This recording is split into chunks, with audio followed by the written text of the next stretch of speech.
გამომწერებო, მაყურებლებო, ადამიანებო, რომლებიც პირდაპირ ეთერში უყურებთ ამ ვიდეო ჩართვას, ოგი მოგვიანებით შემოგვიერთდება და იხილავს ჩემი დღევანდელი სტუმარი ამერიკის შეერთებული შტატებიდან ბატონი გოჩა ვეტრიაკოვია. ბატონი გოჩა იყო საქართველოს სამხედრო საზღვაო ძალების სარდალი, მათ შორის იყო პოლიტიკური დევნილი, დღეს ამერიკის შეერთებულ შტატებში ცხოვრობს. მე საქართველოში არ ვიმყოფები მოგეხსენება თუ არ საფრანგეთში იძულებით პოლიტიკური დევნილი და ცნობილი საფრანგეთის რესპუბლიკის მიერ და ამ ჩვენ ქართველებს ზოგადად საერთო გარდა სისხლისა გვაქვს საქმეც ერთი და ამიტომ უბრუნდებით დღის მთავარი პოლიტიკური მიმოხილვით და შემოგთავაზებთ ისეთ ალტერნატიულ განხილვას დღევანდელი პოლიტიკური ვითარების, რომელსაც საქართველოს ტაბუ ადევს. და ტაბუ ადევს ისეთი კუთხით, რომ აკრძალულია ამაზე საუბარი, ან ეთერს არ დაგითმობენ, ან უბრალოდ მათ პოლიტიკურ ტრიბუნას თუ არ წარმოადგენენ, შეიძლება ისე გისროლონ, თითქოს არც არსებობ როგორც მოქალაქე. მოგესალმებით, ბატონო გოჩა. მოგესალმებით, მოგესალმებით თქვენს მაყურებელს, სმენელს და იმედი არის, რომ ეს გასული წელი, რომელიც გაიყო საავსე კატაკლიზმები, დარჩება წარსულში და ახალი წელი მოიტანს უფრო უკეთეს შედეგებს, ანუ უკეთეს წელი იქნება საქართველოში და ყველა ადამიანისთვის საერთოდ. ეს მინდა მოსწროს ყველას. მადლობთ თქვენ, მაგრამ პროცესები როგორც უყურებთ ტრივიალურად ვითარდება ჩვენ სამშობლოში. აგერ სულ რაღაცა ერთი დღის წინ ეგრეთ წოდებული ოპოზიციად შექმნილი დაჯგუფება ცდილობს, რომ საზოგადოებას შეტენოს ახალი სათამაშო. აი, ვინც არ იცის, კიდე ერთხელ ვიტყვი, რომ შინაგან საქმეთა სამინისტროს მაღალჩინოსანმა ირაკლი შაიშმელაშვილმა სამშობლო დატოვა, არ ვიცი რამდენად იყო მისთვის საქართველოს სამშობლო, მაგრამ როდესაც ამერიკის შეერთებულ შტატებში გამოემგზავრა ოჯახთან ერთად, მადლობა გადაუხადა სალომე ზურაბიშვილს, რომელსაც 29-მდე აქვს პრეზიდენტობის სხვადასხვა შორის დარჩენილი, დღეს 27-ია საფრანგეთის დროით. საქართველოს დროით შეიძლება კიდევ უფრო ნაკლები აქვს დარჩენილი და მოკლედ თქვა, რომ აგერო შვილების ამოხოცვით დამემუქრნენო და იძულებული გავხდიო, რომ დამეტოვებიაო ჯერო შინაგან საქმეთა სამინისტრო და მერე საქართველოს და წამოსულიყავიო. კოცებისგან ყველაფერია მოსალოდნელი. სანამდე თქვენთან გადმოვიდოდე შეფასებებისთვის, ბატონო გოჩა, მაგრამ თქვენც ხო არა ხართ შემთხვევითი ადამიანი, სამხედრო პირი იყავით და თან უმაღლესი რანგის სამხედრო ოფიცერი იყავით, ხო? თქვენ ხო არ ყოფილხართ დაბალ ეშელონებში და ჩვენ კარგად ვიცით სამხედროებმა, რომ როდესაც თანამდებობაზე მუშაობ, როდესაც შენი ამუნიცია გაქვს, როდესაც პასუხისმგებელი ხარ, როდესაც მით უმეტეს პოლკოვნიკი ხარ, როგორც ეს ადამიანია, იქ წარმოუდგენელია ვიღაცამ გითხრას, აი ადექი და ესე გააკეთე. თუ შენ არ ახარ იმის თანახმა რა, ბრძანებასაც ასრულებ, ხო? უბრალოდ იქამდე არ მიდიხარ ყველაზე მცირე, მაგრამ მე მინდა საჯაროდ საზოგადოებას ვამცნო კიდევ ერთხელ დოკუმენტალობრივად ვინ არის ეს ადამიანი და გახდეს ნათელი ყველასთვის თუ როგორ არის შეიარაღებული ძალების სტრუქტურა დაკომპლექტებული და როგორი ადამიანებით არის სავსე უწყება. მე პატივი მქონდა ამ ადამიანთან, მოგეხსენება ძიმე ვითარება არის რა, 50 ადამიანი კომატოზურ მდგომარეობაში ყავდათ, წაქცეულებს ურტყეს წიხლი და რაც ვიხილეთ ყველა მამას ვერ დაარქმევ ადეკვატური ძალის გამოყენებას საზოგადოების მიმართ, ამ აქციებთან მიმართებაში მაქვს ლაპარაკი. და ადამიანი, რომელიც დღეს ამერიკაში გამოიქცა და მიატოვა ქვეყანა, იძახის, რომ მე არაფერ შუაში არ ვიყავიო და ამ დროს იყო ოპერატიული დაგეგმარების უფროსი შინაგან საქმეთა სამინისტროს. ეს ნიშნავს იმას, რომ ნებისმიერი სამხედრო ძალა, რომელიც შენ განლაგებული გაქვს, შენს მიერ არის წინ ინსტრუქტირებული და დატანილი ოპერატიულ გეგმაზე და შემდეგ ამას თავისი შემსრულებელები ჰყავს, რა თქმა უნდა. ანუ 2019 წელს ბატონო გოჩა, მე ამ ადამიანთან მქონდა ბედნიერება, შეიარაღებული ბრჭყალებში ბედნიერება სატანკო ბაზაზე მემსახურა. და იცით რა არის ყველაზე მეტად მე არ მივიდრკი ვინმეს დამცირებისკენ, უბრალოდ პრეისტორია რა, ადამიანების წარსული ცხოვრების რა. ყველა მიცის ბევრჯერ მithქვია, რომ იქედან წამოვედი, იმიტომ რომ გავხდი მონაწილე, შემთხვევით იმ საზარელი ფაქტისა, რომ ბავშვები გადაიტყვეს, აწამეს და ასე შემდეგ ეს დამალა მერე ხიდაშელმა ანადოლიძემ და ამაში იყვნენ ესენი ყველანი ჩართულები, გესმით? და ეს შტაბის უფროსი რო იყო იქ ჯარისკაცების დედას მიაყენა შეურაცხყოფა და შტაბის უფროსი რიგითმა ჯარისკაცებმა, ჩემმა ჯარისკაცებმა სხვათა შორის გალახეს სამწყობრო მოედანზე. მერე დამითხოვე შეერაღებული ძალებიდან პოლიტიკური დევნა იყო ჩემზე გაკეთებული და სამოქალაქო კუთხით მე ამას ვამხელდი, გესმით? და იცით რა არის მთელი უბედურება? როდესაც იმოქმედა ამან რო იცოდეთ ამ ადამიანის კარიერულ წინსვლაზე შეერაღებულ ძალებში და რომ მეგონა გაანთავისუფლეს უცებ თავი ამოყო შინაგან საქმეთა სამინისტროში. ჯარიდან გამოუშვეს დაასაქმეს შინაგან საქმეთა სამინისტროში. თქვენ ვერ დამიდებთ ბატონო გოჩა დღეს მე ხელს ჯარიდან გამოგდებული კაცის, რომელიც შინაგან საქმეთა სამინისტროში ასე მარტივად გადავარა და შემდეგ უკვე იწყება მისი კარიერა, მას მიაცემია ჩვენებები მელიას წინააღმდეგ, მე მელიას საერთოდ არ ვამართლებ, ერთი ნაწილად მიაჩნია მაგენი და შემდეგ უკვე ეხვევა აგერ თურმე ამ ხალხის ცემის და უბედურების ამბებში და მე უცებ ქვეყანას ტოვებს და გარბის ქვეყნიდან. მე მინდა გკითხოთ თქვენ, ჩვენთვის ეს ახალი ნამდვილად არ არის, მაგრამ რასთან შეიძლება გქონდეს საქმე და როგორი არის პროცედურა საერთოდ ამერიკის შეერთებულ შტატებში პოლიტიკური თავშესაფრის მოთხოვნის? იმიტომ თქვენ მაგ იყავით პოლიტიკური თავშესაფრით და შემდეგ მოხალხეთ. საერთოდ ეს ძალიან რთული სისტემა არის, ეს ადვილი არ არის. რაც შეეხება ასე სწრაფად ოჯახის ევაკუირება, ეთქობა ერთი შეიძლება, ერთ მომენტში შეიძლება, როდესაც არის, როგორ გითხრათ, ისიერი საშიშროება ოჯახის განადგურების. მაშინ კეთდება ხოლმე ეგეთი სწრაფი გადაწყვეტილება, ნებისმიერი ქვეყანა, დემოკრატიული ქვეყანას ვამბობ, რომელიც აკეთებს და ეხმარება ადამიანს, ან მის ოჯახის წევრებს, რომ გამოიყვანონ უსაფრთხო ადგილზე და მერე გაარკვიონ მართალი და ასე შემდეგ. მაგრამ ყისიერი უნდა იყოს საფრთხე, ეს რომ მოხდეს.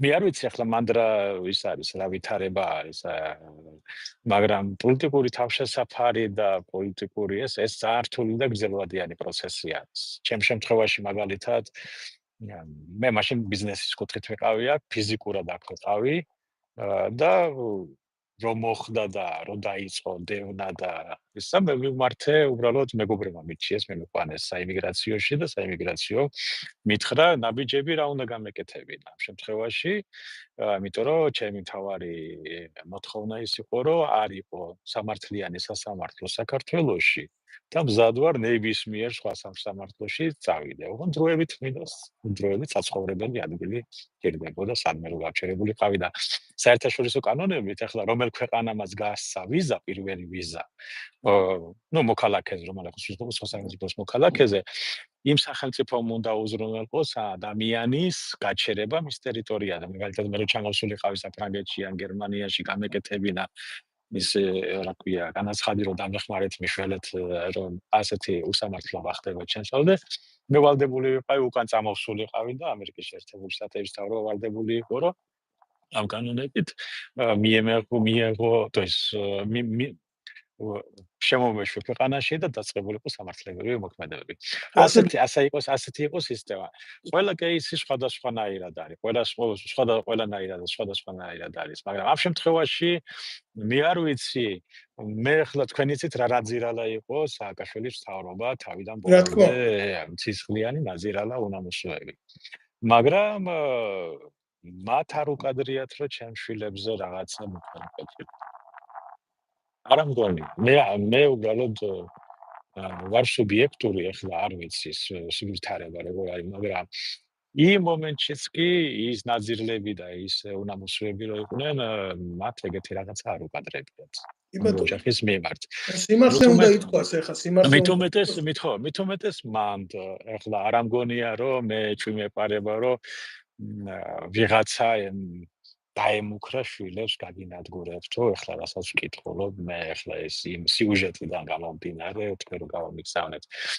არ ამგონია ეს შეიძლება იყო ემოციური რაღაც მეგობარმა დაურეკა ან რაღაცა, არ ვიცი, ან პოლიტიკურად ვიღაცას რაღაცა აწყობდა, გაუკეთა ეს. ეს უფრო ვიწრო თუ ეს პოლიტიკურია, ეს არის ვიწრო პოლიტიკური რაღაცა ინტერესების რაღაცა მოქმედებების გამტარებელი ობიექტი, ანუ რაღაცა პაიკი, რაღაცაში არის საჭირო და იყენებენ და ამერიკის საელჩოში წარუდგინეს ალბათ რაღაცა ისეთი საბუთები, რომელიც უჩვენებდა მყისიერ მას რა ქვია საშიშროებას ოჯახის წევრებზე და გააკეთეს ევაკუაცია. მერე გაიკვევა ალბათ და მერე თუ გაირკვა რომ ეს წვილი იყო, მათ უკან გაუკეთებენ დეპორტაციას. თუ არა და ყოველ შემთხვევაში ბატონო გოჩა მინდა იქიდან ძალიან ბევრი ნახულობს ჩვენს პუბლიკაციებს და ნუ ეს ხო თამაშია თუ ვინმეს ეჭვებარება შემიძლია გამოვიტანო და ვანახო ჩემი პასპორტი.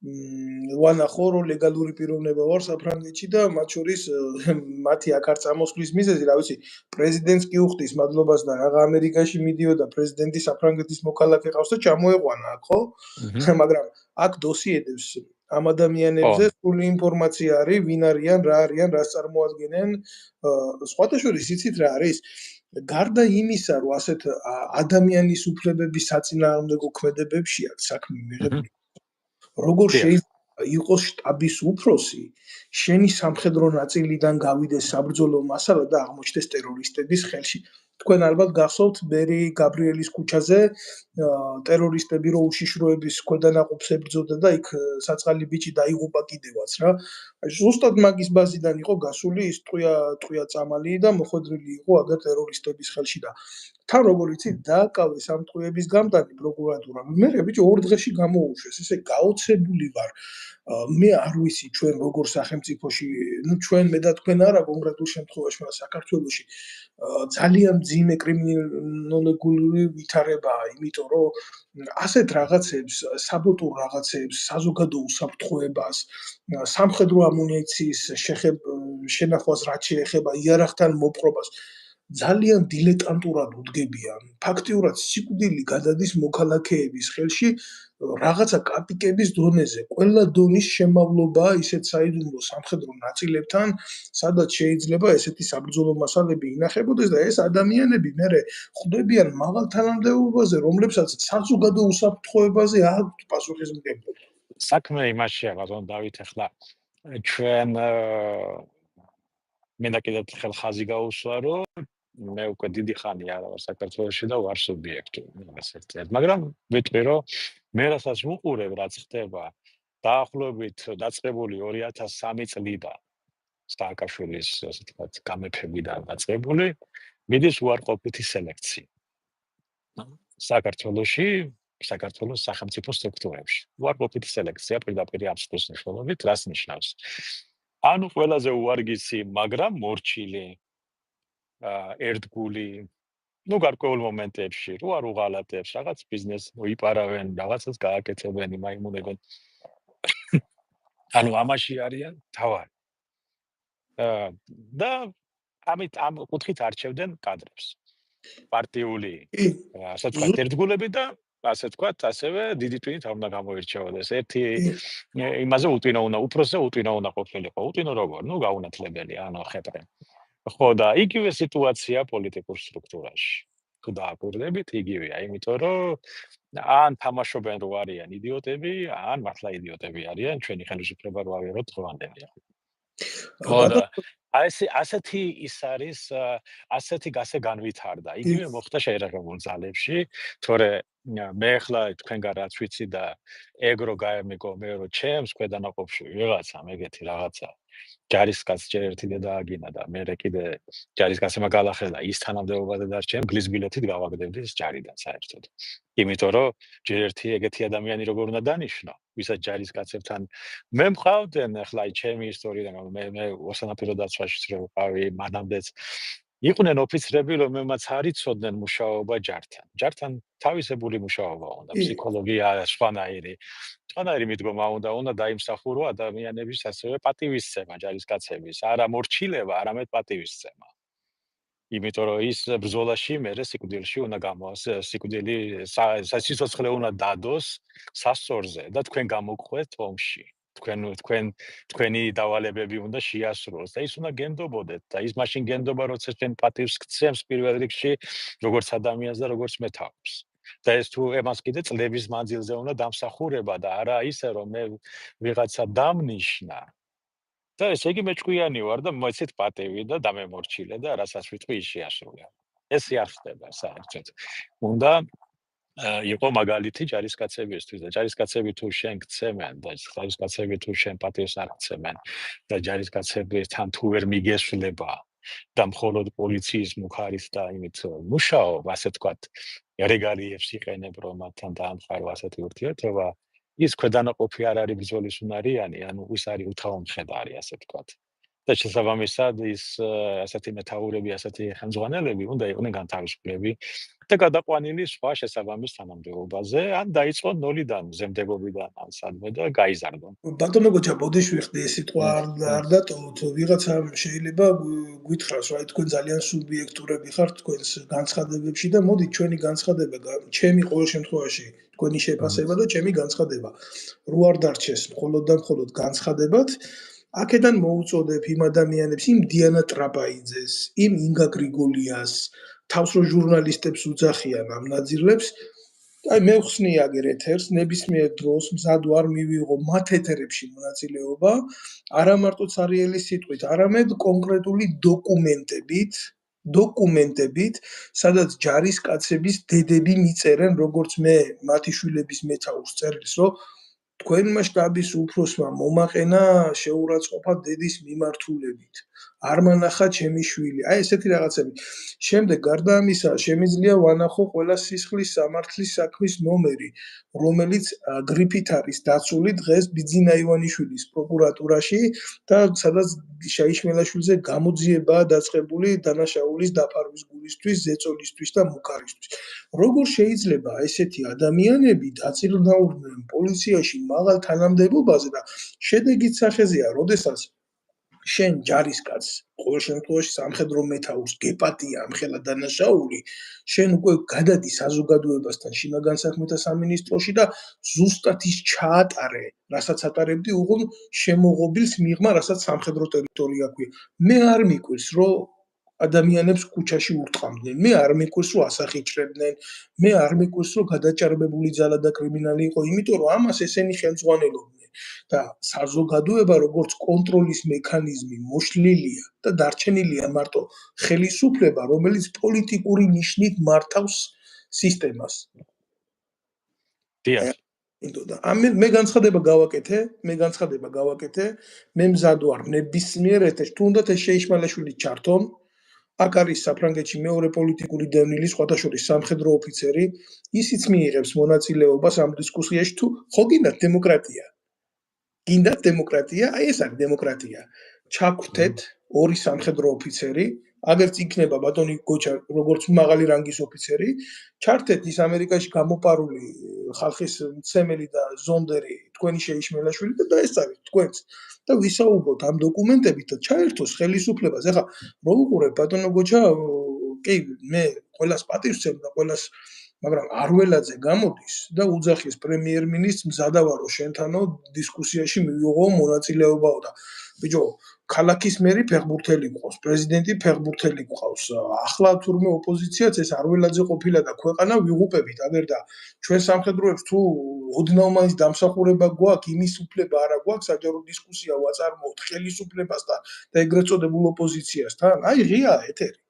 ეს საქმე იმაშია, ახლა ბატონ დავით მე გეთანხმებით, პრობლემა რაში არის კიდე პოპულიზმი არის გაბატონებული საქართველოში 99%-ით. პროფესიონალური მიდგომა პოლიტიკის მიმართ არ არსებობს. მხოლოდ ერთეულები არიან, ეს ერთეული ადამიანები სამწუხაროდ ნაკლებად ჩანან, იმიტომ რომ იმათ ერთი ორი წიგნი მაინც აქვს საკითხული და ეხლა ვინ უნდა დაუსვათ წინ, ბურთის მოთამაშე თუ მოჭიდავე თუ კლავჭიდელი თუ ვინამ. მაგიტომაც არის რომ არ არის პოლიტიკური დისკუსიები თემებზე. არც ერთ თემებზე. თქვენ თუ დააკვირდით საერთოდ აი ახლა დღევანდელია ეს ბარდაკი რაც არის. აი მე მაგას ვუძახი ბარდაკს ესე. რუსული სიტყვა რა ქვია, არეულობა ხო ქუჩებში და განუკითხაობა. ეს რისი შედეგია? იმის არაპროფესიონალიზმის ხელისუფლების პირველ რიგში, მეორე რიგში ოპოზიციის იდიოტობის. ყველაფერზე სულის გამყიდველები რო არიან. სამწუხაროდ ასე არის, ეს არის ფაქტი. როგორ შეიძლება ეხლა გამოხავთ ადამიანები და რამდენადაც ვიცი, ყველას ფული აქვს მიღებული ბიუჯეტიდან, უკვე არჩევნები რო ჩატარდა, ვისაც რა ეკუთვნოდა, ხო? მარტო ერთი პარტია დარჩაო, ვისაც არ აღებული, ისაც აიღებს, მაგრამ იმიტომ რომ თუ შენ ფულს იღებ, არჩევნები ჩატარდა და ფული აიღე, ესე იგი შენ სცენი არჩევნები, მაშინ რაღაც მიედმოედები, რასაც ვალებ ამ ადამიანებს, უკაცრავად კარგად, მოგოჩა ხო? დაკონკრეტდები თუ შეიძლება. ანუ დიახ. ის პარტიები, რომლებიც რუსთაველის გამზირზე ამ ახალგაზრდებს ჭიხა-ყავაში და სენდვიჩის გულისთვის აშიმშილებენ, იმათ ფული აქვს თუ აღებული ქართული ოცნებისგან. ქართული ოცნებისგან არა, როგორ არის? ბიუჯეტისგან. ხო, ბიუჯეტიდან მიღებულია ფული, ახლა მე რამდენადაც ვიცი, სულ ყველას ჩაერიცხა ეს ფული, ერთი პარტიაღა დარჩა მარტო და თუ ეს დარჩა, თუ ეს 100 არის, ეს მასკარადი რაზე უნდათ?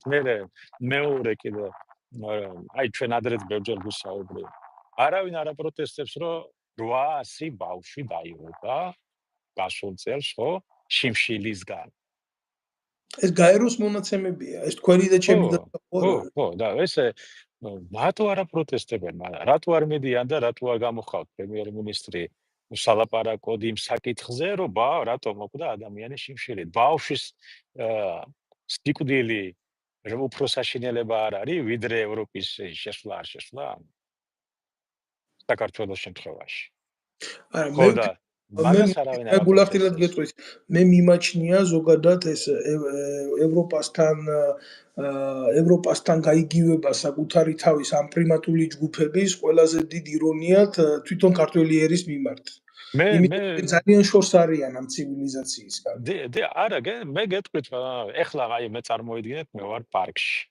ეხლა რახან ევროპაში არ არის ეს პარკში, ეს პარკი მაგალითად, მე არ ვითვლები ევროპად, ესე იგი მე უნდა მოდიში და დავანაგვიანო ყველაფერი, გადავაფურწყოთ, ყველაფერი, რა ვიცი, ყველაფერი უკიდურესად, უარესად გავაკეთო, თუ რა მიშლის მე ხელს, რომ მოვიქცე ისე, როგორც თქვა, გინდა რომ ევროპაში იყო.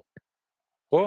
რა მოგიც შეიცვალე შენი ისა რა ქვია, დააწესე მინიმალური ხელფასი, გაამკაცრე კანონები, დააწესე რაღაცა პარიტეტი იმპორტ-ექსპორტზე და ამოსცია ეკონომიკა, ვინ იშლის ხელს? არავინ არ უშლის ხელს. მაგას არ სჭირდება ევროკავშირი. ევროკავშირში შესვლა ეხლა აი ამ წუთას საქართველოსთვის ნიშნავს იცით რას? მეტი ემიგრაცია ევროპაში, იაფი მუშახელი ევროპის ქვეყნებისთვის. მეტი არაფერი, იმიტომ რომ ჩვენი წარმოებები არ არის, გაჩერდება. ბულგარეთმა ვერ გაუძლო იმხელა სოფლის მეურნეობის ინდუსტრია ჰქონდა, ხო? რუმინეთი შეხედეთ რა დღეში არის, ხო? წვალობს. ერთადერთი აი პოლონელებმა შეძლეს ვაჭრობა და ასე თქვათ ივაჭრეს კარგად და რაღაცა ქვეყანას დაამსგავსეს. და დღემდე სამართლებრივი დავები აქვს ამა თუ იმ ეკონომიკურ საკითხზე ბრიუსელთან, ხო? ჩვენ საერთოდ არაფერი არ აქვს. ეგ ხო ტყუილია, რომ როგორც კი შევალთ ევროპაში, ჩვენი მინიმალური ხელფასი გახდება 15 ევრო ან 12 ევრო. საქართველოს მოქალაქეთვის. არ არსებობს ეგრე, იმიტომ რომ მას ეკონომიკა არ უწყობს ხელს, მას ფულის მასა არ უწყობს ხელს, არ არის საქართველოს ფულის დეფიციტია.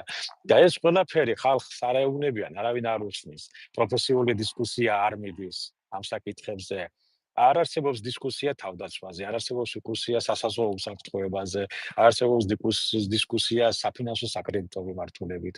არ არის დისკუსიები სოფლის მეურნეობა, არ არის სოფლის მეურნეობის მიმართულებით, არ არის დისკუსიების მსუბუქი მრეწველობა, როგორ განვითარდეს, ტექსტილი როგორ განვითარდეს, 1500 ქარხანა მუშაობდა საქართველოში 1990 წლის მდგომარეობით. არც ერთი ქარხანა დღეს არ მუშაობს საქართველოში, გონი 2-3-ია დარჩენილი.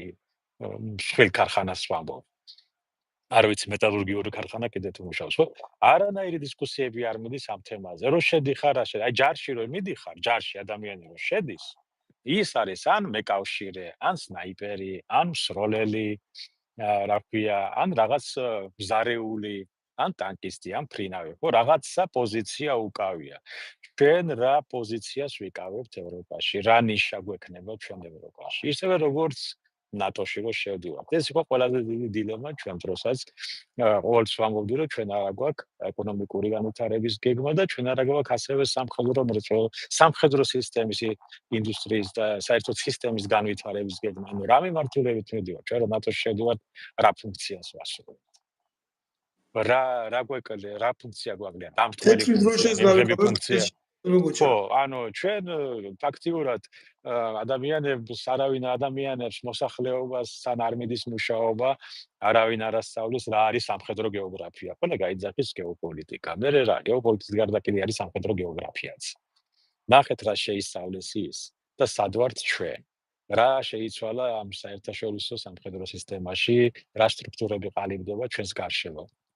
ამაგაზე არავინ არ მსჯელობს.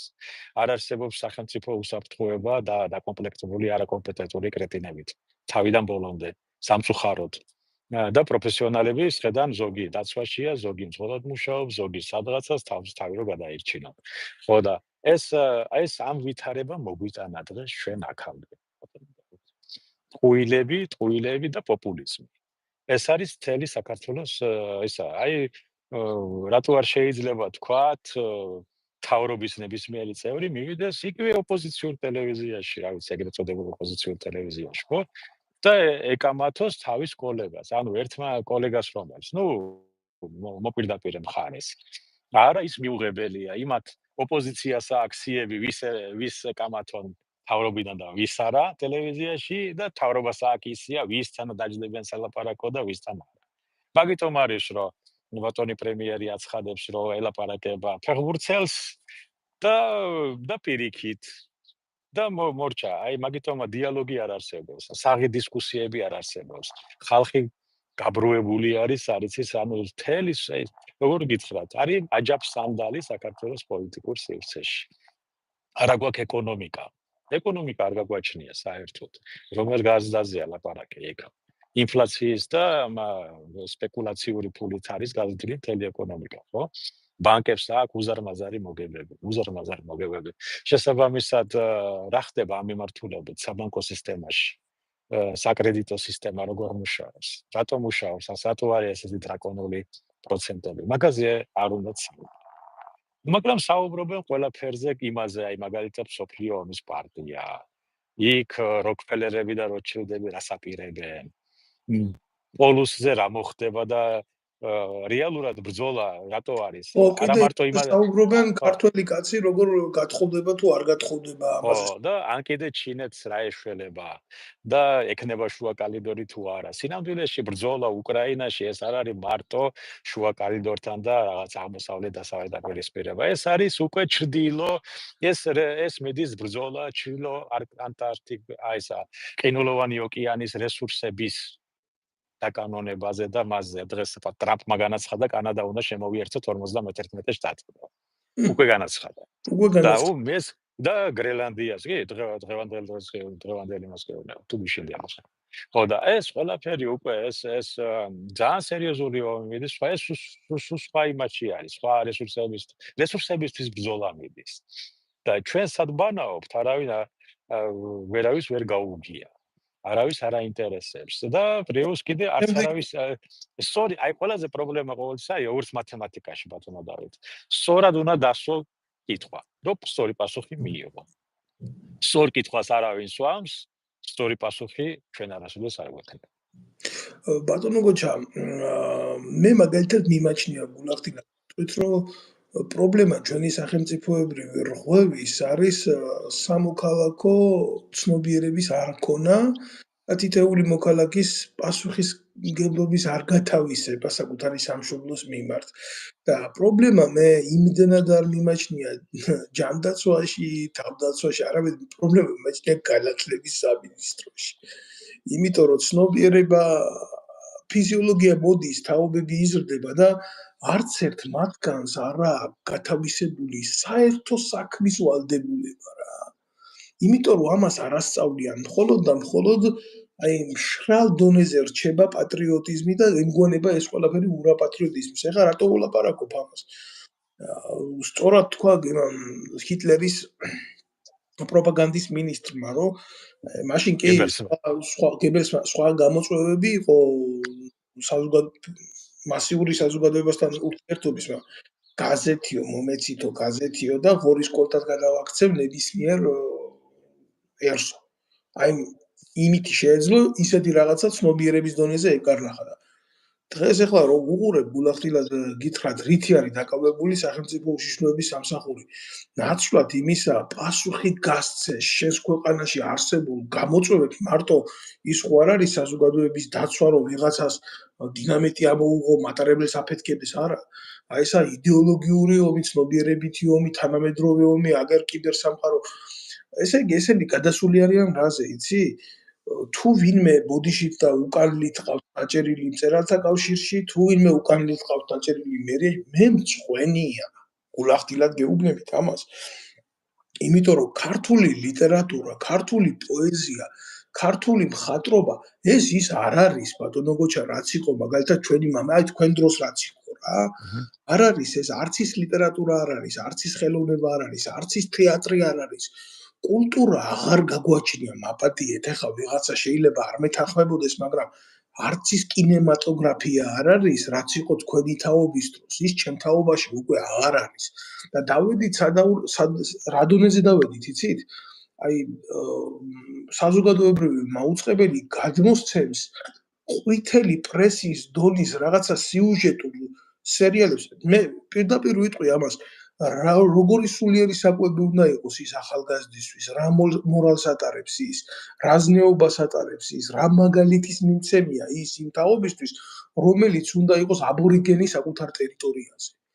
რა мотиваციას აძლევთ ახალგაზრდობას, რომ არ დატოვოს ეს ქვეყანა.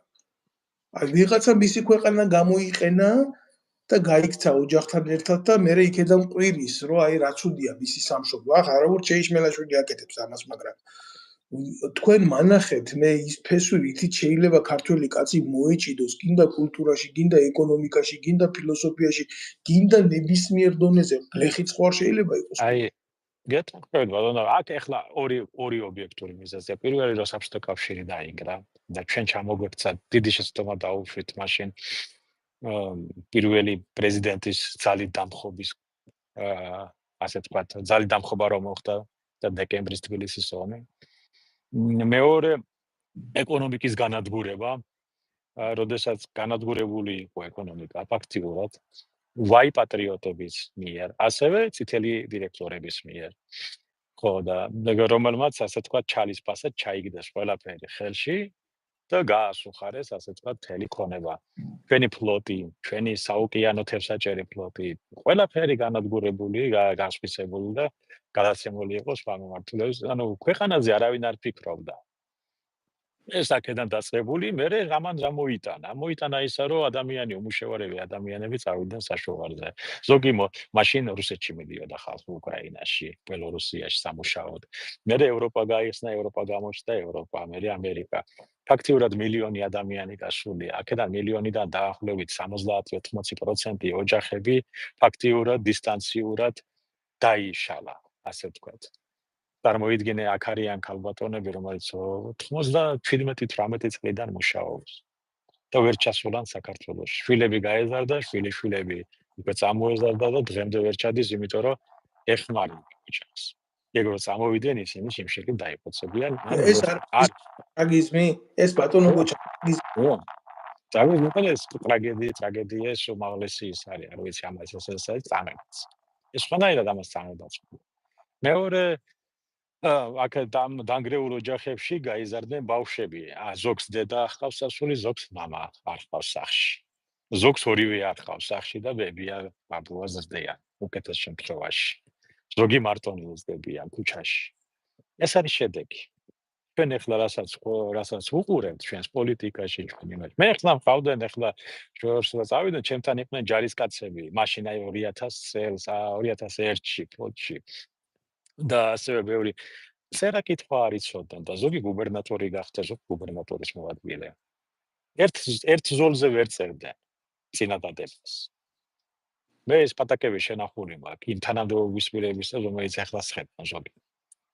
უბრალოდ ტრაგედია იმას კი არ არის ახლა, იმათი ბრალიც კი არ არის, იმიტომ რომ ოჯახები აღარ იყო ფაქტიურად არჩენილი, რომელიც არ განადგურდა და გაიყო. არ დაჭა 80%. და აი ეს არის შედეგი. მაგიტომაც ამ ოჯახებში გაიზარდა სულ სხვა თაობა, სულ სხვა ცნობიერებით, გადარჩენის ცნობიერებით. ყოველდღიურად რომ ლუკმა პურისთვის იბრძვის. ბატონო მაძღარისთვის ეს რთულია გაიგოს. ბატონო გოჩა, მაძღარისთვის.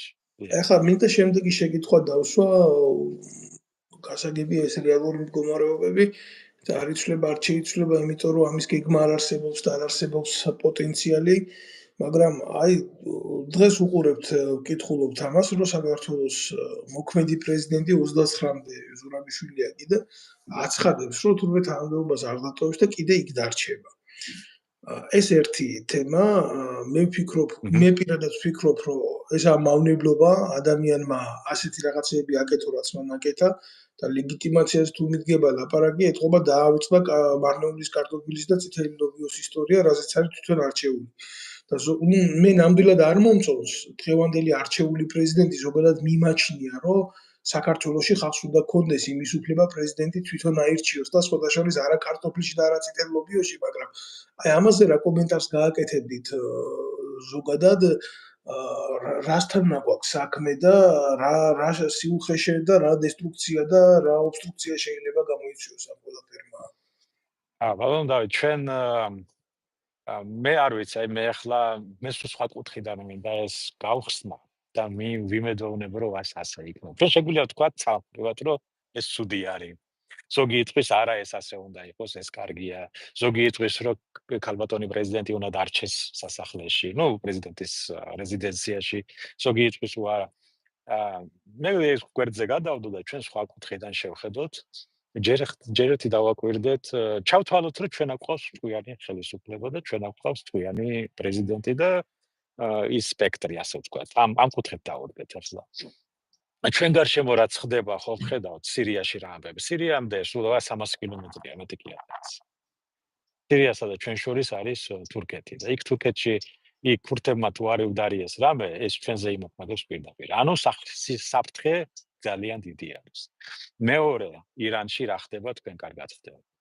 აზერბაიჯანში კი სტაბილურობა მიღწეულია ნავთობის ხარჯზე, მაგრამ ეს სტაბილურობა თქვენ ძალიან მყიფე არის.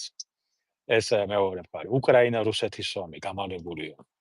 ასე ვთქვათ, გაურკვეველი და საშინელი. ეს ჩვენ გარშემო ფაქტიურად არის დანთებული ცეცხლი. ეს როგორც და ჩვენ ვართ ერთადერთი რაღაც პატარა ადგილი დარჩენილი უაზისივით. და ჯერ კიდე ტყვია არ გავარდა.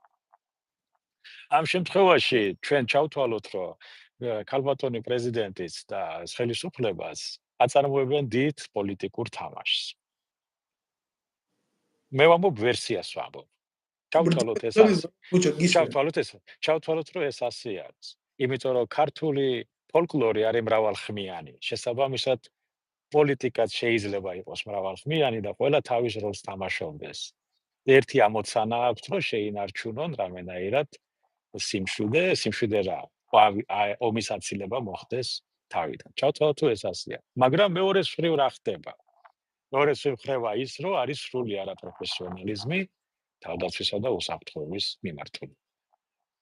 და შესაბამისად, როგორიც არ უნდა ეცადოს ხელისუფლება, რომ ეს თამაში აწარმოოს, წაგებულია იმ მომენტში, რომ შენ აკავს არაპროფესიონალური უსაფრთხოების ძალები, თავდაცვის ძალები. პროფესიონალიზმი როგორც არიან პროფესიონალები, მაგრამ არასაკმარისი.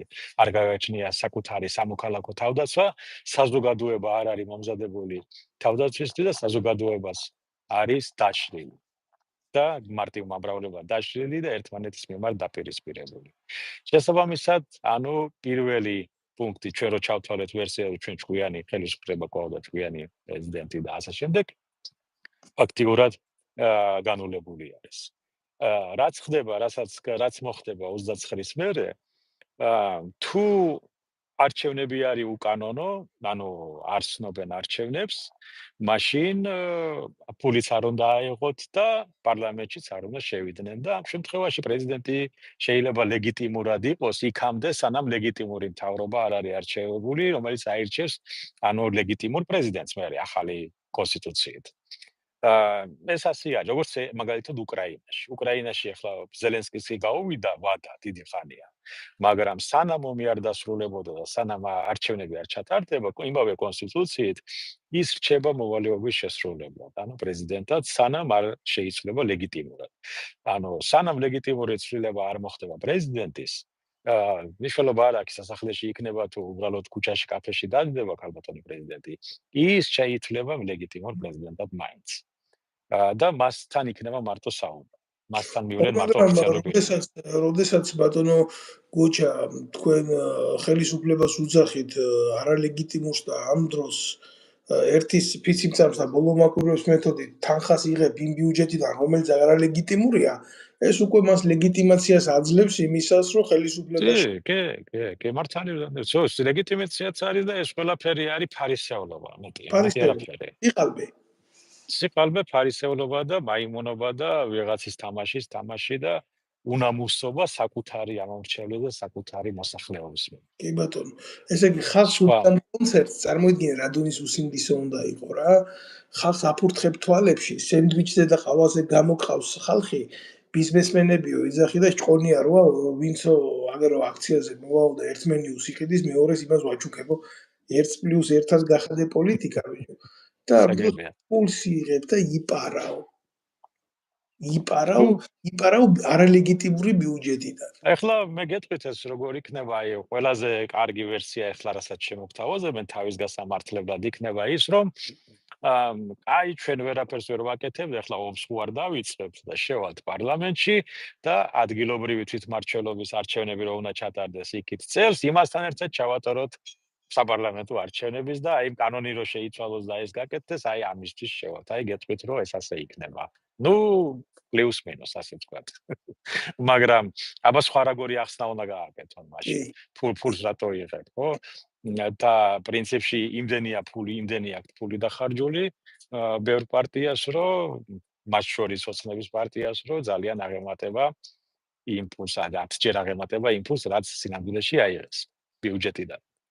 მაგრამ ეგაც უნამუსობა, ეგრე არ უნდა გაეკეთებინათ. მაშინ თქვით, რომ გამოდით უყველანი, ჩვენ ამას გავაკეთებთ, რომ არ დავძაბოთ და სამოქალაქო ომი არ მოხდეს და დაპირისპირება შევათ. ამა ღიად უნდა ითქვას მაშინ ეს როგორი ვთქვათ, პატიოსნად უნდა უთხრან საკუთარ ამორჩევლებს ეს. და ეხლა ისმის მეორე კითხვა, რისთვის არ ბენიათ ეს ბავშვები გარეთ და ჩემი შვილიც კი მოიწამლა ორჯერ. ჩემი შვილიც იყო ასული, მეუბნებოდი არ არის საჯი, მაგრამ ნუ მე ვინ მომისმენა აქედან, ხო? და ორჯერ მოიწამლა. აი ვერაფერი რისთვის? იმისთვის რომ ამათ ფული აეღოთ, გამართლებული ყოფილიყოს ვითომ არალეგიტიმური არჩევნები და მორჩა, ხო? ვითომ ანუ არჩევნები არ არის სწორი რომ გაჟონა, მე რა გაჟონა. მე რა მაგ დასამალი, აი ვაძლევ ამა კაც ხმას, всё, მორჩა. რა არის ამაში შუდია? ეგ არ არის არალეგიტიმაციის ეს არაფერი. ბატონო გოჩა, რამდენი წლის არის თქვენი შვილი? 21-ის. 22-ის. ჩემი შვილი 3 წლისაა და ხანდახან ესეც არ მისმენს, ამიტომ გულთან უმიიტანინა მეტად მაგას. არა, უბრალოდ რა არის, იცი, მეწოდებიან, მართლა ხა ეს ხუმრობით და ლირიული გადახვევით, მაგრამ თქვენც ყოფილხართ 23 წლის და მეც ყოფილი ვარ და ნამდვილად გულიც ერჩის და სისხლიც ერჩის და არ უნდა ესეთი დამყაყებულ ვითარებაში ყოფნა, მაგრამ მან ხომ არ იცის სინამდვილეში რა ხდება. ერთ ჩვეულებრივ რუსულ ანდაზას მახსენებს ეს ყველაფერი და აუცილებლად უნდა ვთქვა რა. ზღარბი მოხდება ცხენის ფეხებში და ნისლია. გაიფანტება ნისლი და ზღარბი შეხედავს მარტო ცხენის მუცეს და ეს რა უნახება, მაგრამ იმას ჯერ ცხენი არ უნახია. აი ესეთი ვარიანტია რა, როდესაც არ იცი ამ პროცესებს ვინ მართავს.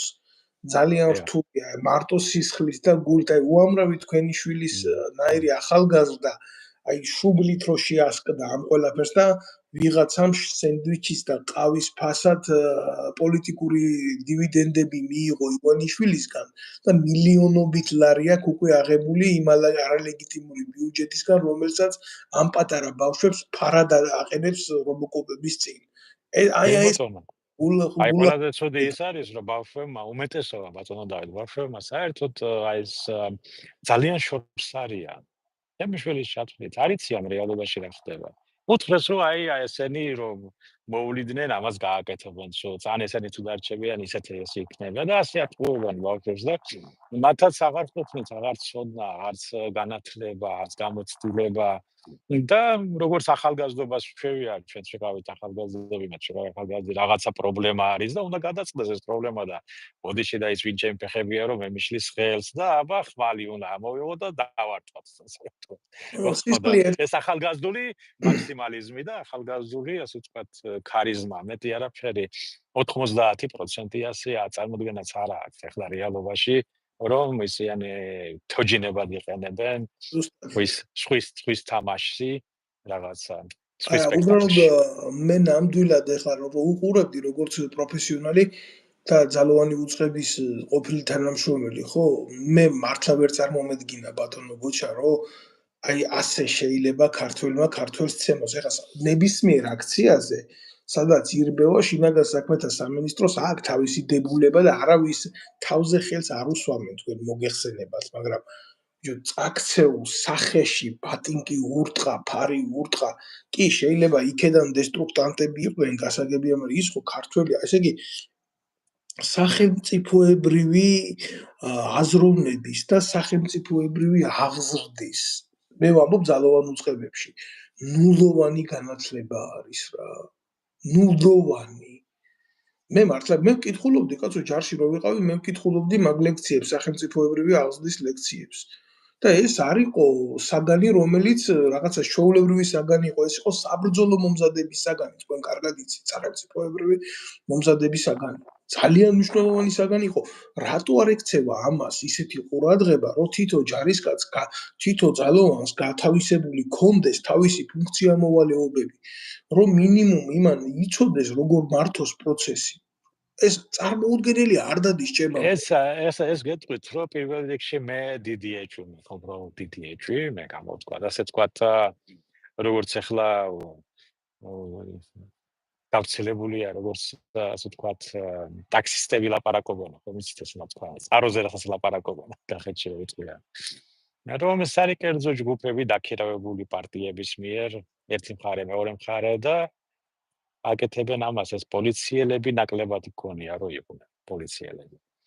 ეს დაქირავებული მამაძაღლები არიან, რომლებიც ასე უნამუსოდ ფულის გამო ასე მოიქცნენ. არა, მაგრამ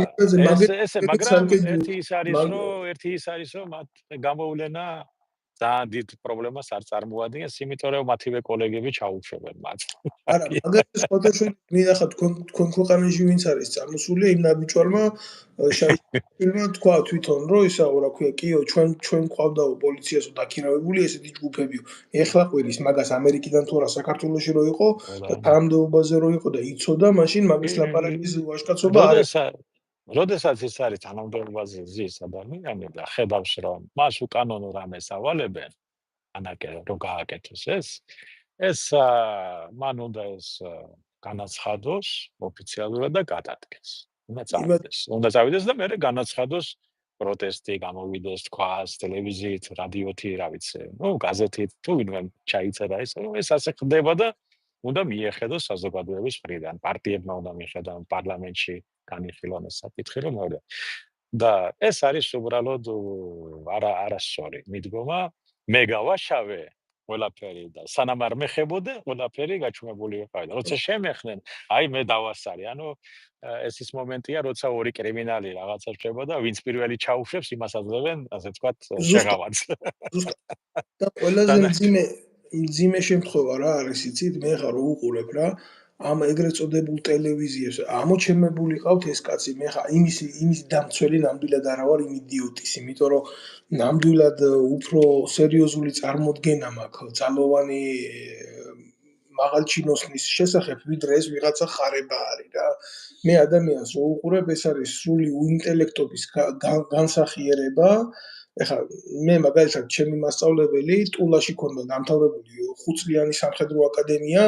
დღეს რაღაცა პოლონეთში ვიღაცას იმას უკეთებს, რა ქვია, ბალკონის ზაბორებს უკეთებს. არ მინდა ახლა მაგ თემაზე ვილაპარაკო, მაგრამ რამხელა სხვაობა ამის ინტელექტსა და იმის ინტელექტ შორის, როდესაც ვიღაცა ჟურნალისტმა არ ვიცი მისი სახელი და გვარი გადააქცია სამასხარო ობიექტად თავისი მიკროფონით, რომ აი ისე ვარ შენზე შეყვარებული, პორნოგრაფიულ დონეზე დაყავს ჯარისკაცის და სახელმწიფოს ურთიერთობა.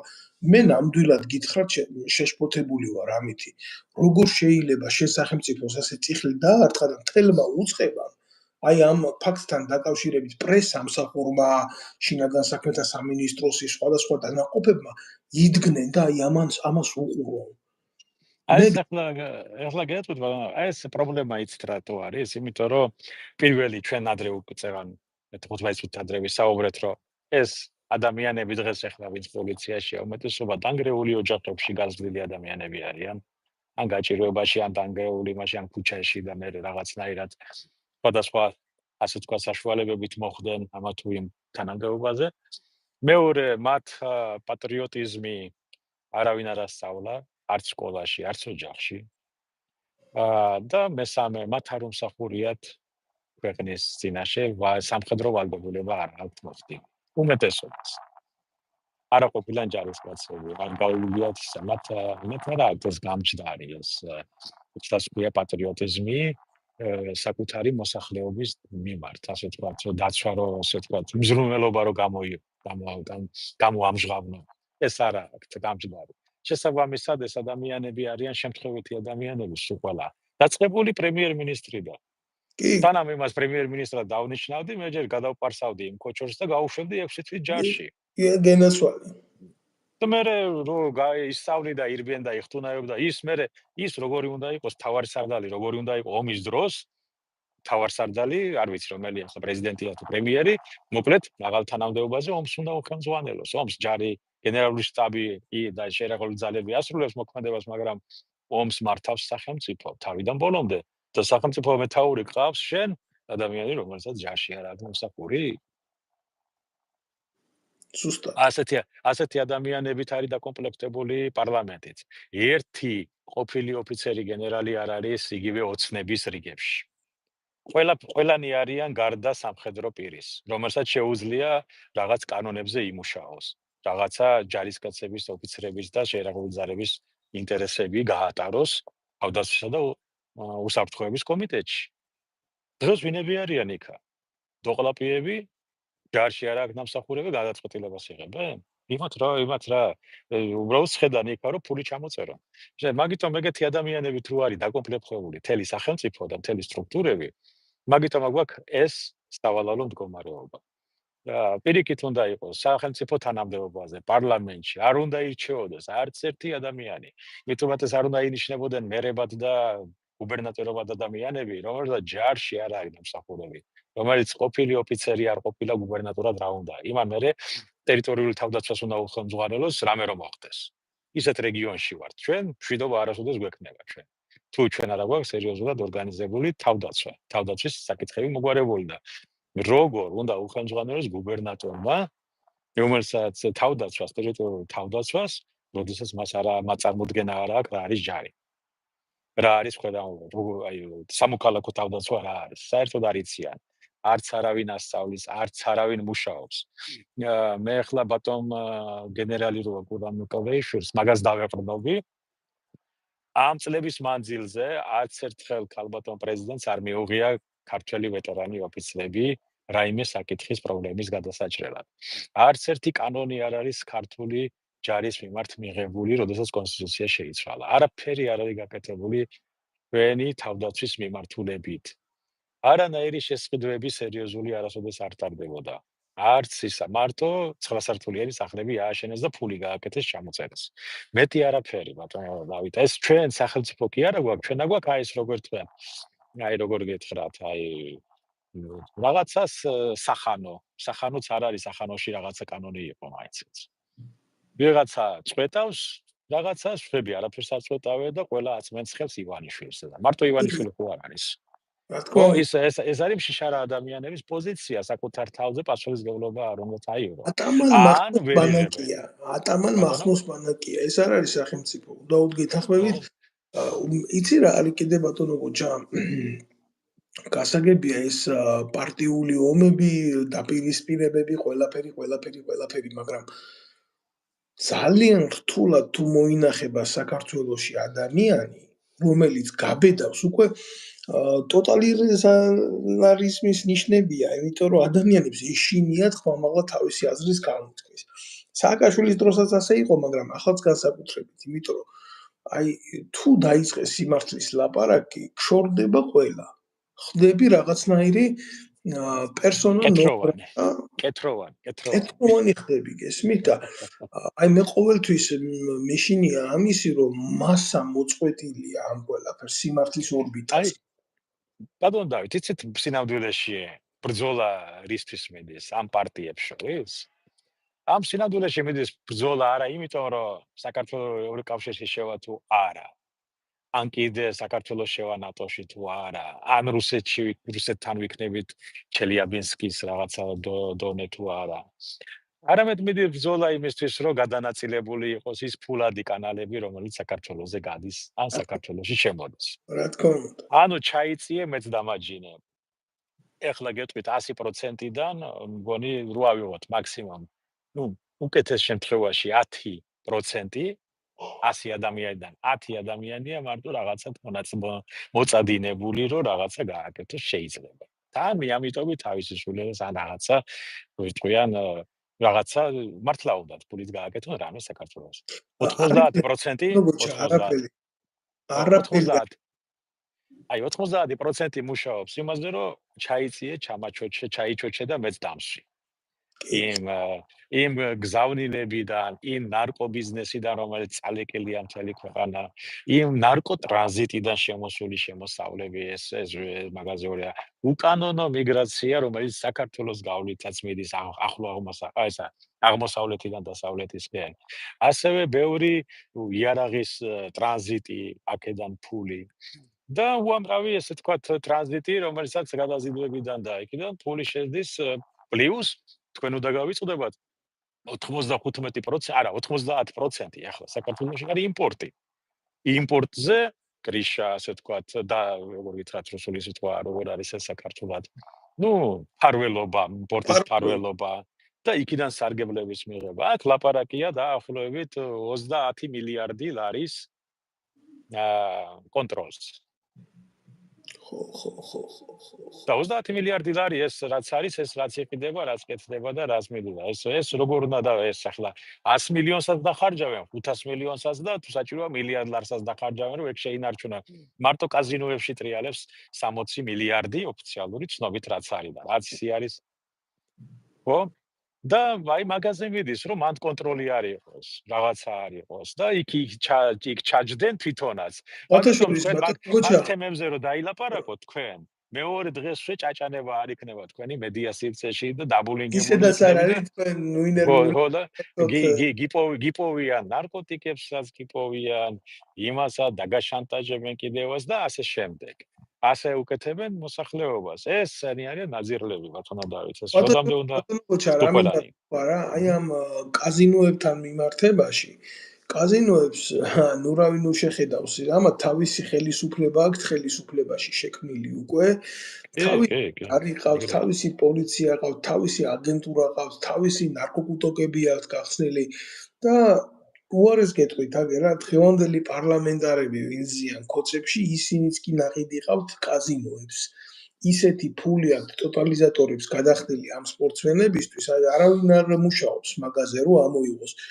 გაგახსენებ ძალიან მარტივ შემთხვევას, როდესაც ხელისუფლება ვითომ შეეცადა პოპულისტურად რაღაცა კანონის გამკაცრებას ამ ონლაინ კაზინოებთან მიმართებაში, არა ზოგადად კაზინოებთან, არამედ ონლაინიდან შეეძლოთ ასე ბავშვებს პირდაპირ ხელწოდომა ქონოდათ. პირველი ვის დაუპირისპირდა ხელისუფლებას ეს იყო ლაშა ტალახაძე და ეს იყო ესე ჰალკად წოდებული ვიღაცა გმირად რო გამოყავთ ახლა.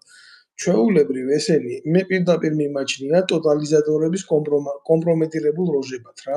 ფულს იღებდნენ იქედან და ასრულებდნენ მათ გავლენას. ამათ რა საზოგადო უნდა გააკეთოს. აი გეტყვით, ბატონ დავით, ეს სათამაშო ბიზნესი უნდა იყოს კონტროლირებადი და მაქსიმალურად რეგულირებადი. და რაც შეეხება ლოტერიას და ასე თქვათ, იმეებს და ტოტალიზატორებს, ეს უნდა იყოს სახელმწიფოს, აი როგორც აქ ტეხასში არის, ხო?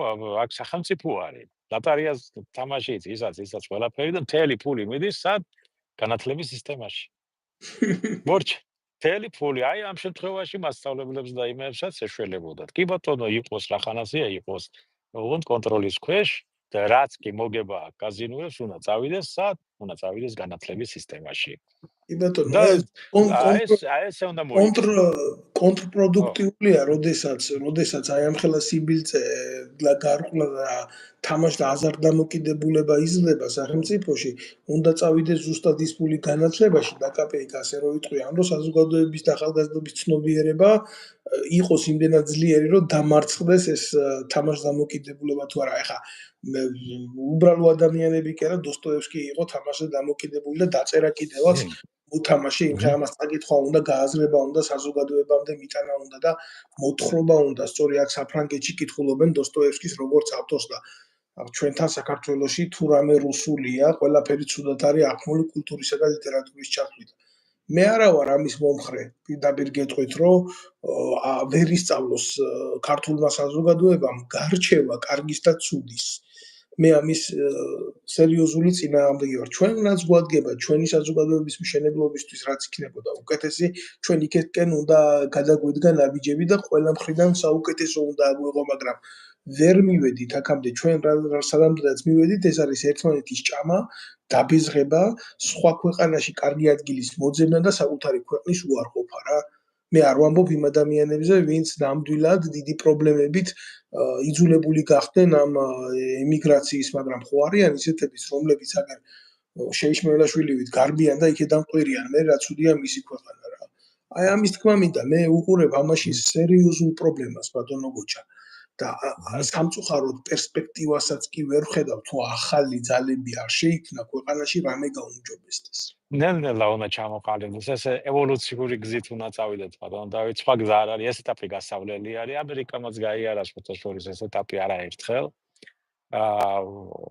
თვითონ 30-იან 40-იან წლებში ბევრი ადამიანი, ბევრი მერები, მოსამართლეები დახვრით ეს პირდაპირ კრიმინალური მეებში, ასე ვთქვათ, რუზველტი პირდაპირ მითითება იყო, ასე რომ ეს ძალიან რთული პროცესი და გრძელვადიანი პროცესია.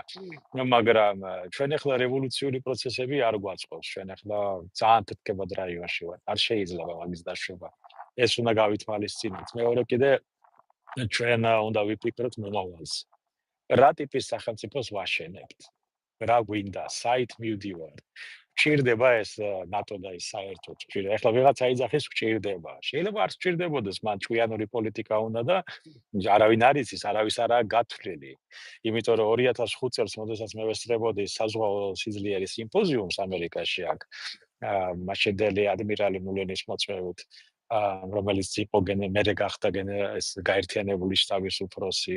მაშინ იყო წარმოდგენილი უკვე ახალი ალტერნატიული პროექტი ნატოს, მივიცი, ალტერნატივა. მაშინ უბრალოდ მე ვერ გავიცვად, ახლა არ მეყოფინა, ასე ვთქვათ, ინფორმაცია და განათლება დონე, ასე ვთქვათ, უცბად ვერ ჩავწვდი, ვერ მოვხდი ვიცვად. მაგრამ წლების მანძილზე როცა გადავხედე საით მიდის, მე ვფიქრობ, რომ ნატო სანამ საქართველო იქნება მზად, ნატოს შესასვლელად, ნატოში თვითონ ამერიკის შეერთებული შტატები აღარ იქნება. და თვითონ ნატო თვითონ გარდაიქმნება ევროპის შეიარაღებულ ძალებად. ეს მოხდება მომავალში. მეორე საკითხია, ჩვენ რამდენად გვაწყობს ვიყოთ იქ. ხო და მეორე კიდევ ჩვენ უნდა ვიფიქროთ ჩვენს ეკონომიკაზე, ჩვენს მოსახლეობაზე, ჩვენს ადამიანებზე, მიგრაციაზე. იმიტომ რომ ჩვენ დიდი პოტენციალი გვაქვს ეკონომიკური. ახლა ნურავინ უიტყვის, რომ ჩვენ ღარიბები ვართ. არა ვართ ღარიბები.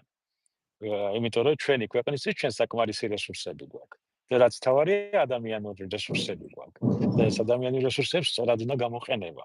ანუ ქვეყანას პატრონი არ ახავ, ბატონო. ჩვენი პოლიტიკური პარტიები ეძებენ პატრონს ან დასავლეთში, ან ჩრდილოეთში, ან აღმოსავლეთში.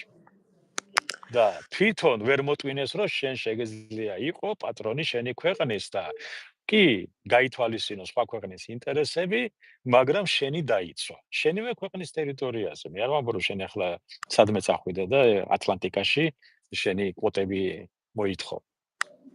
მაგრამ ეს ხო შეიძლება გააკეთო. მაგრამ ამას დამოუკიდებელი აზროვნება უნდა, ამას გააზრება უნდა, ამას გამოსვლა უნდა აქედან, ასე ვთქვათ, ამ სისტემიდან. დამოუკიდებელი ცხოვრება, არავის გამოცდილება არ აქვს. ბატონო გოჩა, ერთი რაღაც ნამდვილად შემიძლია გულახდილად გითხრათ, იმიტომ მე ვიცნობ იმ ველს, როგორც თქვენ დღეს ახლა ვინც უყურებს რა ამ ყველაფერს ჩვენ საუბარს. ახლა მაგალითად ჩვენ საუბარს ეს მონები, ცნობიერებითი მონები დაარქმევენ ჩელიაბინსკსა და ტურხანსკს შორის ტელეხით რა. ნამდვილად გეუბნებით ამას გულახდილად გითხრათ. ისე ჩელიაბინსკის 10%-ის რესურსი რო გქონდეს, რა გვიჭირდა? უბრალოდ დახედონ რუკას და დახედონ რაიონს რამხელა არის და რა რესურსების პატრონი არის. მე ამით იმის თქმა მინდა, რომ საქართველოში იკრძალება თავისუფალი აზროვნება, გესმით, იქ არ არის დასმული საკითხი ჩვენთვის რა არის უკეთესი ერისთვის და საზოგადოებისთვის. არამედ პირიქით, სამწუხაროა რა ეს ასეთი უბედურების ქვეშ რო ვართ ჩავარდილი, მაგრამ ეს არის ძალიან მწარე რეალობა რა. ჩვენ კი თავისუფალი ადამიანები ვართ, ჩვენი აზრის გამოხატვას ვერავინ ვერასდროს ვერ შეეხება და ვლაპარაკობთ ამას, მაგრამ საკმარისია საქართველოში იმ პროპაგანდას გადაუხვიო, რომელიც ჩამოაყალიბა ამ ორმა პოლიტიკურმა ნაგავმა, რომელიც მხოლოდ და მხოლოდ გავლენებისთვის ბრძოლობს, შენ იმ წუთას ხდები პერსონა ნონ გრატა.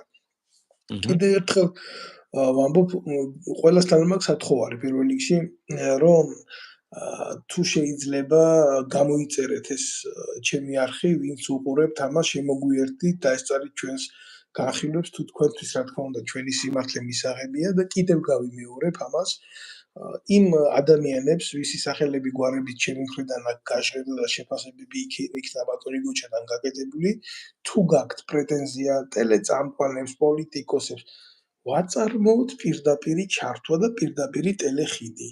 აქა ვართ, ჩვენ არსად არ გავბივართ, ჩვენ ჩვენი სიტყვის ფასი ვიცით, აქ არის დოკუმენტები, აქ არის მტკიცებულებები, სასამართლოც ხო გაქვთ, მაგ როგორიც გაქვთ ხა. სად ვართ ამ ყველაფერში მივიღოთ მონაწილეობა, ჩვენ არსად არ გავბივართ.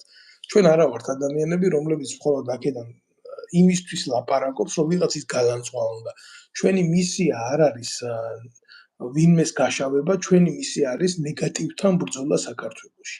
მხოლოდ და მხოლოდ აი ეს ამაკ, რა ქვია, მოტივად რაც შეეხება აი ამ ბატონ შაიშმელაშვილს, მე უბრალოდ სხვა გზა არ მაქვს იმისა, რომ ეს მასალები, რაც საფრანგეთის ხელისუფლებას წარუდგინე, ის გამოუგზავნო ამერიკაში, ამერიკის დეპარტამენტს და იმ ხელისუფლებას და იმ მთავრობას, რომელიც ძალიან მალე ჩაანაცვლებს მოქმედ დეპარტამენტს და როდესაც მიადგებიან შეიშმელაშვილის სტატუსის შესახებ მსჯელობას, ის დემოკრატიული ქვეყანაა და კარგად განსაზღვრავენ მისი ადგილი სადაც არის და დეპორტი საქართველოში მისთვის იმ ძალებთან, როგორც ივანიშვილია, ყველაზე ადეკვატური ვარიანტი იქნება, მე ასე ვფიქრობ. ბატონო გოჩა, მე აუცილებლად მოგცემთ თქვენ ბოლო სიტყვას ასე ამ კონკრეტულ ეთერში, იმიტომ რომ ჩვენ უკვე საათს გადავწვდით, აქ მაყურებელი შემდეგ ამას ნახულობს და მინდა რომ ჩვენი საუბარი იმდენად იყოს გავრცელებადი, რომ მაყურებლისთვისაც მარტივი იქნას გარკვეული თემები ასარქმელად. მერტი საბოლოს ვიტყოდი, მეგობრებო, რომ ბევრი ლაპარაკობს, რომ აი ახლა თურქეთის შემოა დაიკავებს აჭარას, ის შემოა დაიკავებს იმას, ის ზემო აქ და არავინ არაფერს არ შემოა და არც დაიკავებს, არ სჭირდება, იმიტომ რომ ყველა სახელმწიფო ჩვენ გარშემო ვინც არის, მათ ერთი ინტერესი ამოძრავებთ ამ ეტაპზე. ეს არის ეკონომიკური ინტერესები. თურქეთი საქართველოში ყიდის 3-4 მილიარდი დოლარის პროდუქციას. და ის იცავს უკვე თავის ბაზარს, ცდილობს თავისი ლობისტების მეშვეობით დაიცვას, რომ ეს გაყიდვები არ შეწყდეს საქართველოში. ისევე როგორც რუსეთი ყიდის მილიარდზე მეტ საქართველოში და ასე შემდეგ. ჩვენ ვართ უბრალოდ მომხმარებლი ბაზარი და ყველასენი იბრძვიან, რომ არ დაკარგონ კლიენტი, მოტი არაფერი. სამხედრო კუთხით თურქეთს არ სჭირდება საქართველო, იმიტომ რომ იმხელა ძალა და საშუალებები აქვს, რომ მას საქართველო გადაუაროს, თვით გადაუფრინოს 1 წუთი, 2 წუთი უნდა მგონი თვითმფრინავს თუ არ ვცდები 16-ს, ხო? შესაბამისად, ნურავის ეგონება, რომ ის შემოვა და დაიკავებს, იმიტომ რომ მას არ სჭირდება თანამედროვე სამხედრო სისტემა ისე არის მოწყობილი, რომ თავისი ტერიტორიიდანაც მიხედავს თავის ამოცანებს შეასრულებს. იგივე რუსეთი, იგივე ჩვენ უნდა დავიცვათ ჩვენი თავი, ჩვენ უნდა დავიცვათ ჩვენი ეკონომიკა, ჩვენ უნდა დავაყენოთ ჩვენი სოფლის მეურნეობა და ჩვენი მსუბუქი მრეწველობა. მცირე ბიზნესი, საშუალო ბიზნესი და მხოლოდ ეს გამოასწორებს ქვეყანაში მდგომარეობას. მანამდე იქნება პარადი ამ ადამიანების უთვინო უთავოების და ესეთი, ასე ვთქვათ, გაურკვეველი წარმომავლობის და გაურკვეველი წარსულის, ასე ვთქვათ, თარეში. და გვექნება ეს ტიტუშკებს რო ეძახიან და რაღაც ისულელეებს იმეებში, რა ქვია, ცემატყება და ესეთი არ ვიცი ამას რა შეიძლება დავარქვა. შინაგან საქმეთა მინისტრის ადგილზე მე უბრალოდ დავიკარგებოდი, გადავდგებოდი და საერთოდ არ გამოვჩნდებოდი. რო შინაგან საქმეთა სამინისტრომ არ იცოდეს ვინ ვის სცემს. ესე იგი სცემს, ესე იგი მონაწილეობს, არა? ესე იგი თვითონაც რო გადადგება, მე ვიღაცამ უნდა გაიგდოს ციხლისქვეშა და ეს იქნება ნორმა ალბათ, ხო? ცხოვრების საქართველოს ვინც არის მაღლა, ის ურტყავს ვინც არის დაბლა. რა ეს არის დანაშაული ქვეყნის წინააღმდეგ. აუცილებლად უნდა გკითხოთ ბატონო გოჩა, ეს შევაფასოთ რა ეს მომენტი, უშიშროება აკეთებს ესეთ განცხადებებს პერმანენტულად, რომ მიღებული ინფორმაციის საფუძველზე აი ემზადებიან ვიღაცის მოსაკლავად და რაღაც. სულ მიკვირს ამის დედავატირე რა, როგორც მეზობელი მყავდა, ყვევით ინფორტიორ ბიუროს თანამშრომელს უძახდი, ყველაზე ყველაფერი იცოდა რა. შედედაატირებულო სახელმწიფო ხარის ხო არა ხარ ინფორტიორ ბიუროს თანამშრომელი.